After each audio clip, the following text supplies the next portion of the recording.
and to progressing it to final conclusion. Mr Speaker. Sue Moroney. Thank you, Mr Speaker, and I rise to support the second reading of the Advanced Technology Institute Bill. But it is lukewarm support, as you've already heard from Labor speakers before us, because effectively, unfortunately, this is an opportunity gone begging. It is another example with this government of too little, too late. Far too little, far too late. Because today we heard the unwelcome news, the shocking news actually, that unemployment has increased again to 7.3%. So the government that would have us believe that it's got a plan, apparently we're hearing through this debate today there is an economic plan. Well, if there is a plan, it's not working. And when that was put to Bill English earlier this week, he said their economic plan is working, he informed the House. Well, that economic plan, if it is working, must be a plan to have high unemployment and low wages, because that's in fact exactly what is happening in New Zealand. And that's why we need a much better response than this bill from this government. Because while I guess it sounds like they're doing something, they're going to create a new Crown entity, is what they're going to do. That's going to fix the problems in New Zealand. Go and create a new Crown entity, because that's exactly what this bill is doing. High unemployment, low wages, and what does the national government do? It goes and establishes a new Crown entity. And on that new Crown entity, it clearly has no interests in what workers have to contribute to the innovation of this country. Because during this debate, it was very sad to hear the chair of the committee, Nikki Kaye, use her, she didn't even use 10 minutes, I think she might have used 5 minutes, because there's not too much to say about this bill, it doesn't do too much.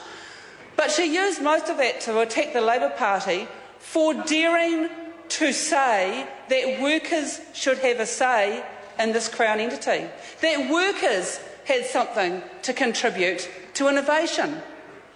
Has that government learnt nothing from the Pike River mine disaster? Has it learnt nothing from the events of this week and the report that landed on their desk about the importance of involving workers in big decisions? Have they learnt nothing? For Nikki Kaye to use this debate to attack the Labor Party for insisting that workers do have a right to have something to say about their future, that workers do have something to contribute about innovation. They certainly have a lot more than that government has to contribute to the discussion of innovation, because if this is the best that the government can come up with, it is woefully, woefully inadequate. And I too want to acknowledge and honour the memory of Sir Paul Callaghan. But this bill does not honour his memory.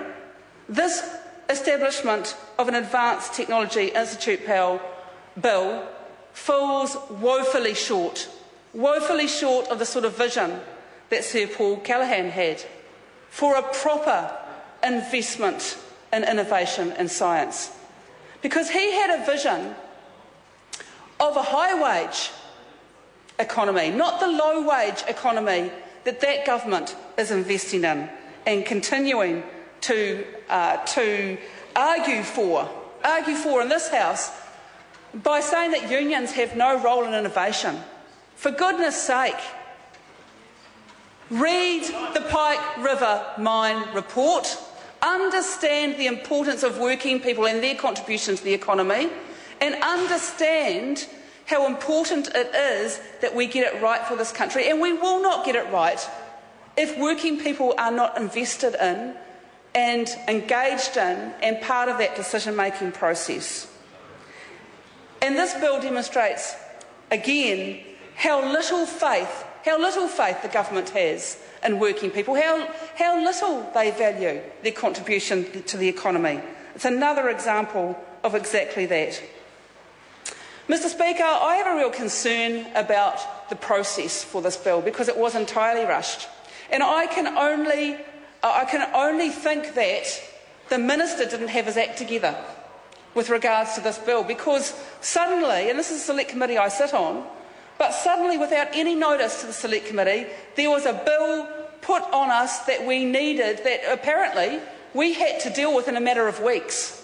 This is supposed to be a large vision, the new vision for this government that's going to save the country, and yet the select committee had to deal with it in a matter of weeks. Blink and you would miss it, the process for this bill. In fact, in my instance, go and hear a few submissions on paid parental leave and you miss it, because I actually was not able to participate in hearing any of the submissions on this bill because it was so truncated, so truncated. So if this is the thing that is going to turn around the New Zealand economy, if this is the big hope that this government's going to give to those several thousand newly unemployed people in New Zealand that we've learnt about today, then it deserved to have more attention paid to it. It deserved to have a minister who at least could get the bill in a form where it could be presented to the House for first reading so that a select committee could have a reasonable amount of time to actually deliberate on it.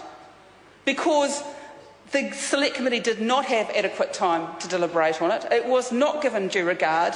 And if that rush process is an example of how the National Party wants to honour one of our very finest scientists, then I'm afraid it does fall woefully short. And I hope that I can be proven wrong, and I hope that this Crown entity does live up to his vision, but there is nothing in the bill that would convince me that in fact will be the case. Because the government doesn't want to address the really big issues when it comes to research and development.